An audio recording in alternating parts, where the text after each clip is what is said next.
ನೆಮ್ಮದಿಯಾಗಿರ್ಬೇಕು. ಆದ್ರೆ ನಮ್ಮ ಬಾಸಂಗ್ CM ಆಗ್ಬೇಕು. ನಮ್ಮ ಜನಗಳೆಲ್ಲ ಓಟ್ ಹಾಕೋದಾದ್ರೆ ನಮ್ಮ ದರ್ಶನ್ ಅವರು ನೋಡಿ ಓಟ್ ಹಾಕ್ಬೇಕಿನ್ಮೇಲೆ ಯಾರೇ ಓಟ್ ಹಾಕೋದಾಗ್ಲಿ ದರ್ಶನ್ ಅಣ್ಣ ಯಾವ ರೀತಿ ಹೇಳಿದ್ರು ಆ ರೀತಿ ಈಗಿನ CMಗಳನ್ನ ನೋಡ್ಕೊಂಡು ಓಟ್ ಹಾಕಿ ಅಂತ ಹೇಳಕ್ಕೆ ಇಷ್ಟಪಡ್ತೀನಿ.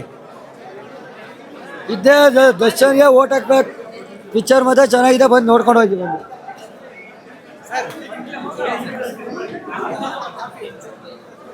ಒಂದು ಪ್ರಸ್ತುತ ಏನು ನಡೀತಾ ಇದೆ ಈ ರಾಜಕೀಯ ಅನ್ನೋ ವ್ಯವಸ್ಥೆ ಮೇಲೆ ನಿಂತಿರೋದು. ಇದು ಪ್ರಸ್ತುತವಾಗಿ 2023 ಫಸ್ಟ್ ಹಾಫು, 2028 ಸೆಕೆಂಡ್ ಹಾಫು, 2020 ಈಗ ಜನ ಸಿನಿಮಾ ನೋಡಿ ಈಚೆ ಬಂದಮೇಲೆ CM ಯಾರು, ಕರ್ನಾಟಕ CM ಯಾರು ಅನ್ನೋದು ಮರ್ತ್ಬಿಡ್ತಾರೆ. ಸಿದ್ದರಾಮಯ್ಯ ಅಲ್ಲ, ಡಿ ಬಾಸ್. ಪಕ್ಷ ಯಾವುದು? ಕರ್ನಾಡ ಪ್ರಜಾಪಕ್ಷ. ಯಾರು? ಧನುಷ್ ಅನ್ನೋದನ್ನು ಯಾವಾಗಲೂ ನೆನಪಲ್ಲಿ ಇಟ್ಕೋತಾರೆ. ಪ್ರಸ್ತುತ ಕಥೆನೇ ಇದು. ಇವಾಗ ಏನು ಮಾಡ್ತಿದ್ದಾರೆ, ಜನಗಳ ದುಡ್ಡೆಲ್ಲ ಯಾರ ಹತ್ರ ಇದೆ? ಪೊಲಿಟಿಷಿಯನ್ಸ್ ಹತ್ರ ಇದೆ. ಅದನ್ನೇ ಪ್ರಸ್ತುತವಾಗಿ ತೋರಿಸ್ತಾ ಇದ್ದಾರೆ. ಅದೇ ಚೆನ್ನಾಗಿದೆ, ತುಂಬ ಚೆನ್ನಾಗಿದೆ ಸಿನಿಮಾ ಅಂತೂ. ನೆಕ್ಸ್ಟ್ ಲೆವೆಲ್ ಇದೆ. ಸೆಕೆಂಡ್ ಹಾಫ್ಗೆ ವೆಯ್ಟ್ ಮಾಡ್ತಿದ್ದಾರೆ ಎಲ್ಲ. ಸೆಕೆಂಡ್ ಹಾಫ್ ಯಾವ ಲೆವೆಲ್ಗೆ ಇರುತ್ತೆ ಅಂತ ನೋಡ್ಬಿಟ್ಟು ಬಂದು ನೆಕ್ಸ್ಟ್ ಹೇಳ್ತೀನಿ. ಏನು ಇನ್ನು ಫಸ್ಟ್ ಹಾಫ್ ಮುಗ್ದಿದೆ. ಫಸ್ಟ್ ಹಾಫಲ್ಲೇ ಭರ್ಜರಿ ಹಬ್ಬ ಆಗಿದೆ. ಇನ್ನು ಸೆಕೆಂಡ್ ಹಾಫ್ಗೆ ವೆಯ್ಟ್ ಮಾಡ್ತಾ ಇದ್ದೀವಿ.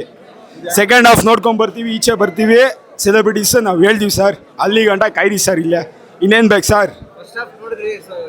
ಸರ್ ತುಂಬ ಚೆನ್ನಾಗಿದೆ ಸರ್, ಏನು ಬೇಕೋ ಎಲ್ಲ ಇದೆ. ಇನ್ನು ಸೆಕೆಂಡ್ ಹಾಫಿಗೆ ವೆಯ್ಟ್ ಮಾಡ್ತಾ ಇದ್ದೀವಿ. ಏನು ಬೇಕೋ ಅದು ಇರುತ್ತೆ ಅಂದ್ಕೊಂಡಿದ್ದೀವಿ, ಇರ್ತದೆ ಸರ್. ಅಷ್ಟೇ ಸರ್. ಜೈ ಡಿ ಬಾಸ್.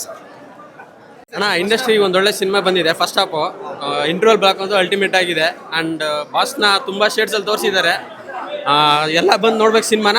ಫ್ಯಾಮಿಲಿ ಸಮೇತ ಕುತ್ಕೊಂಡು ನೋಡೋ ಸಿನಿಮಾ. ಆ್ಯಂಡ್ 2 ವರ್ಷ ಕಾದಿದ್ದಕ್ಕೂ ಬರ್ತಿದೆ. ಡಿ ಬಾಸ್ಗೋಸ್ಕರ ಸೆಕೆಂಡ್ ಹಾಫ್ ವೆಯ್ಟ್ ಮಾಡ್ತಾ ಇದ್ದೀವಿ. ಆ್ಯಂಡ್ ಶೂರ್ ಬ್ಲಾಕ್ ಬಸ್ಟರ್ ಅದಂತೂ ಗ್ಯಾರಂಟಿ.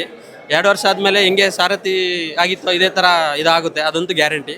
ಆ್ಯಂಡ್ ಸಿನಿಮಾ ಬ್ಲಾಕ್ ಬಸ್ಟರೇ ಸರ್. ಫಸ್ಟ್ ಹಾಫ್ ಅಂತೂ ಮಸ್ತಾಗಿದೆ, ಸೆಕೆಂಡ್ ಹಾಫ್ಗಂತೂ ಬ್ಲಾಕ್ ಬಸ್ಟರ್ ನೋಡಬೇಕು. ರಾಕಿಂಗ್ ಸ್ಟಾರ್ ಯಶ್ ಬಾಸ್ ಅಭಿಮಾನಿ, ಆದರೆ ನನ್ನ ದರ್ಶನ್ ಸರ್ ಅಂದರೂ ಕೂಡ ತುಂಬ ಇಷ್ಟ. ನಮ್ಮ ಬಾಸ್ ಯಶ್ ಬಂದುಬಿಟ್ಟು ಸಿಂಹ ಇದ್ದಂಗೆ ಪ್ರಪಂಚನ ಬೇಟೆ ಆಡಕ್ಕೆ ಹೋಗೋರೆ. ನಮ್ಮ ದರ್ಶನ್ ಸರು ಆನೆ ಇದ್ದಂಗೆ ಕರ್ನಾಟಕನ ನಿಯತ್ತಾಗಿ ಕಾಯ್ತವ್ರೆ. ಫಿಲಮ್ ಅಂತೂ ಅಭಿಮಾನಿಗಳು ಕಿರ್ಚಾಡ್ತಿದ್ದವರು ಕೂತ್ಕೊಂಡು ಒಂದು ಅಕ್ಷರ ಮಾತಾಡದೆ ಕೂತ್ಕೊಂಡು ಕಣ್ಣು ಮಿಟುಕ್ಸ್ದಂಗೆ ನೋಡ್ತಾ ಇದ್ರು. ಈ ಫಿಲಮು ದರ್ಶನ್ ಸರ್ ಕರಿಯರಲ್ಲೇ ಒಂದು ದೊಡ್ಡ ಬ್ಲಾಕ್ ಬಸ್ಟರ್ ಆಗುತ್ತೆ. ನಾನು ದರ್ಶನ್ ಅಭಿಮಾನಿ ಅಂತಲ್ಲ, ನಾನೊಬ್ಬ ಚಲನಚಿತ್ರ ಅಭಿಮಾನಿಯಾಗಿ ಹೇಳ್ತಾ ಇದ್ದೀನಿ. ಈ ಫಿಲಮ್ಮು ಇನ್ನೊಂದು ಇತಿಹಾಸನೇ ಸೃಷ್ಟಿ ಮಾಡುತ್ತೆ ಅಷ್ಟೇ ಸರ್. ಮಾತಾಡೋಕ್ಕಿಲ್ಲ, ಬಂದ್ಬಿಟ್ಟೆಲ್ಲ ಥಿಯೇಟ್ರಲ್ಲೇ ಫಿಲಮ್ ನೋಡಿ. ನಾನು ಹೇಳಿದ್ದಕ್ಕಿಂತ 100 ಪಟ್ಟು ಹೆಚ್ಚಾಗಿ ಅನುಭವ ಆಗುತ್ತೆ. Thank you sir. ಸಿನಿಮಾ ನೋಡಿದ್ರೆ ಹೇಳಿ ಮೇಡಮ್. ಸೂಪರ್ ಆಗಿದೆ ಸರ್, ಡಬಲ್ ಆ್ಯಕ್ಟಿಂಗು ಸಖತ್ತಾಗಿದೆ. ಈ ಥರ ಕ್ಯಾರೆಕ್ಟ್ರಲ್ಲಿ ಅಂದರೆ ನೋಡಿರಲಿಲ್ಲ ದರ್ಶನ್ ಸರ್.